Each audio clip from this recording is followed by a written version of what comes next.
जहां मड़हे में बंधी एक बकरी व गाय झुलस गई है। वहीं उसी टेंट सेट में रखा अनाज, बिस्तर, बर्तन, चारपाई व 2000 नगद जलकर राख हो गया है। इसी टेंट सेट में सुक्खू व उनकी पत्नी जड़ावती मौजूद थी। आग लगते ही वृद्ध दंपत्ति ने भागकर जान बचाई। कुएं के पानी से ग्रामीणों ने आग पर काबू पाया था।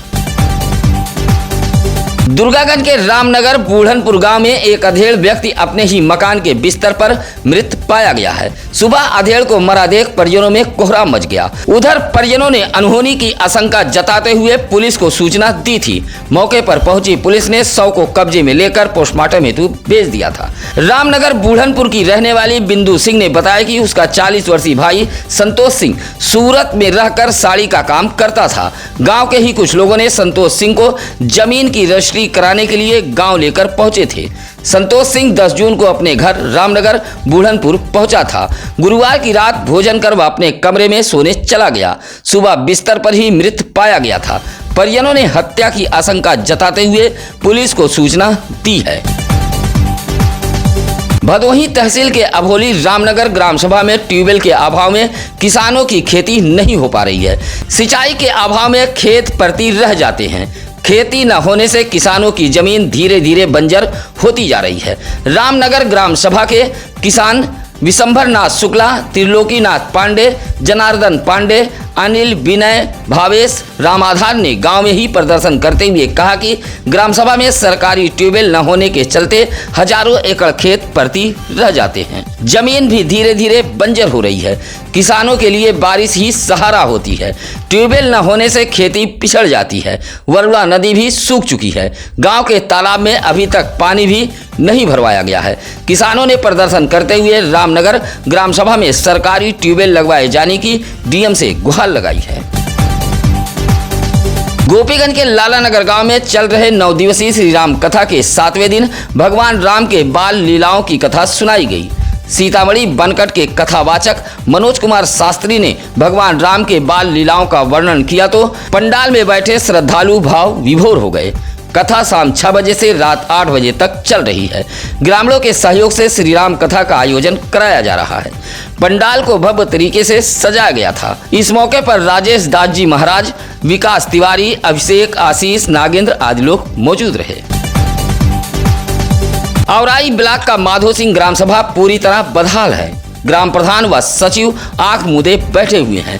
माधो सिंह ग्राम सभा का आलम यह है कि इस गांव को विकास की किरण अभी तक छू नहीं पाई है। क्षतिग्रस्त नालियां इस ग्राम सभा की पहचान बन गई है। नालियों का पानी सड़कों पर बहता रहता है। ग्राम सभा के सबान अली, दिलशाद अली, अख्तर अली, मोहम्मद हुसैन, अहमद अली का कहना है कि पूर्व के प्रधान द्वारा नालियों का निर्माण कराया गया था, लेकिन अब नालियां पूरी तरह बदहाल हो चुकी हैं। वर्तमान ग्राम प्रधान इस पर कोई काम नहीं कर रहे हैं। माधो सिंह बाजार से जीटी रोड से जाने वाले मार्ग पर नालियों का पानी जमा रहता है। नालियों से उठ रही बदबू से इलाके के लोगों का जीना दुश्वार हो गया है। लोगों ने क्षतिग्रस्त हो चुकी नालियों को दुरुस्त कराए जाने की मांग की है। गोपीगंज गिराई निवासी कुश कुमार की पत्नी मीनाक्षी ने पुलिस को एक शिकायती पत्र देते हुए गांव के ही कुछ लोगों पर बदसलूकी करने का आरोप लगाया है। कहा कि वह रात अपने घर पर मौजूद थी, तभी कुछ लोग पहुंचे और दरवाजा खुलवाकर उसे बाहर खींच लिया और बदसलूकी करने लगे। शोर शराबा सुनकर जेठ देवर पहुंचे तो उन सभी को लाठी डंडे से मारा पीटा गया है, जिन्हें चोटें आई हैं। शिकायती पत्र देते हुए मीनाक्षी ने बदसलूकी करने वालों पर कार्रवाई की मांग की है। अंतर्राष्ट्रीय योग दिवस को लेकर डीएम विशाल सिंह ने कलेक्ट्रेट सभागार में योग प्रशिक्षक व जिले के तमाम अधिकारियों के साथ बैठक की है। आज 15 जून से 21 जून तक योग सप्ताह दिवस मनाया जाएगा। जिला खेल स्टेडियम मूसी लाटपुर में आज शनिवार को इसका शुभारंभ किया जाएगा।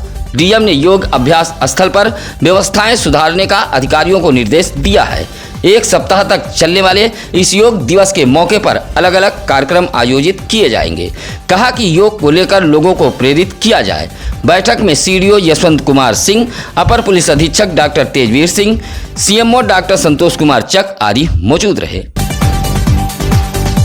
मृत अधेड़ की पहचान हो गई है। आपको बता दें कि नगर पालिका परिषद गोपीगंज कार्यालय के सामने अचेत मिले अधेड़ की जिला अस्पताल में इलाज के दौरान मौत हो गई थी।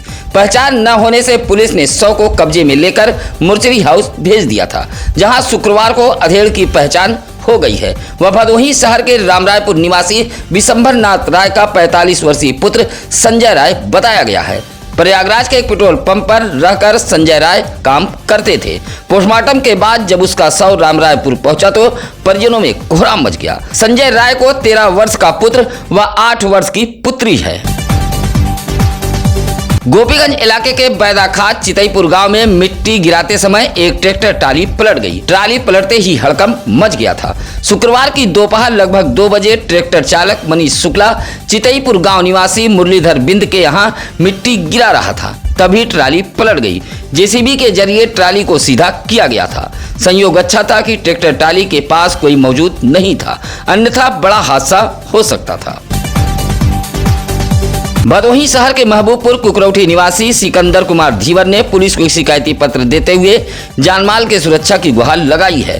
कहा कि गांव के एक व्यक्ति की शादी हो रही थी।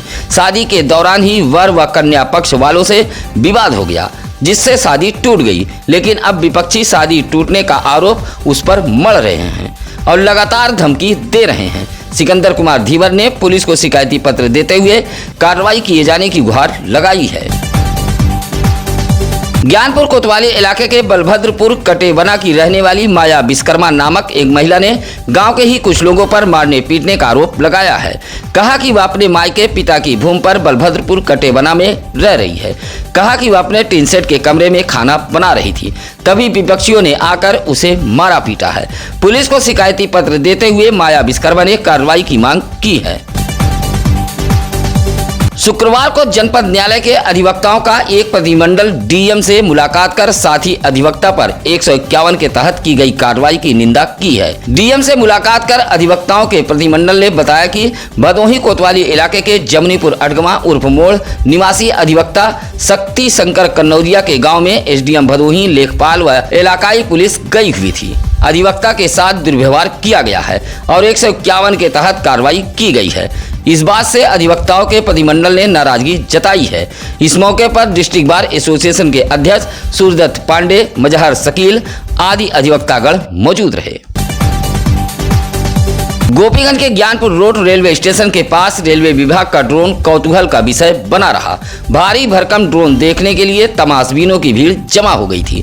शुक्रवार की शाम रेलवे विभाग की ओर से रेलवे ट्रैक व आसपास के विभागीय जमीनों के सर्वे के लिए आसमान में ड्रोन छोड़े गए थे। ऊपर भारी भरकम ड्रोन देख लोगों में कुछ देर के लिए हड़कंप मच गया था। थोड़ी ही देर बाद इलाके के लोगों को जानकारी हो पाई कि रेलवे विभाग ड्रोन के जरिए रेलवे की जमीन व ट्रैक का सर्वे कर रहा है। रेलवे के सर्वे इंजीनियर ओमकार ने बताया कि प्रयागराज से वाराणसी तक वर्ष में 2 बार ड्रोन के जरिए रेलवे ट्रैक व विभाग की खाली पड़ी जमीनों का सर्वे किया जाता है। कलेक्ट्रेट सभागार में शुक्रवार को डीएम विशाल सिंह ने अभियोजन अधिकारियों के साथ बैठक करते हुए अपराधियों के खिलाफ कार्रवाई का निर्देश दिया है। कहा कि अभियोजन अधिकारी न्यायालय में मुकदमों की पैरवी कर अपराधियों को सजा दिलाए। पीड़ितों को त्वरित न्याय दिलाना सभी की जिम्मेदारी है। जिलाधिकारी ने बैठक में महिला अपराधों से संबंधित मुकदमों पर प्रभावी ढंग से कार्रवाई करने का भी निर्देश दिया है। कहा कि पैरवी कर महिला अपराधों से जुड़े लोगों को सजा दिलाए।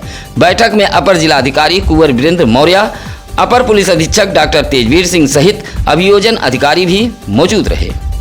सत्यम न्यूज पर आप अपने परिवार के बच्चे व बुजुर्गों के जन्मदिन की खबरें हमें भेज सकते हैं। भदोही जिले में कहीं भी हो कोई खबर आप हमें फोन कर सकते हैं। इसके लिए लगातार हम चैनल पर नंबर फ्लैश कर रहे हैं। इसी के साथ अब नसीर कुरैशी को दीजिए इजाजत। नमस्कार, आदाब। ताज़ा खबरों के लिए सत्यम न्यूज को सब्सक्राइब करें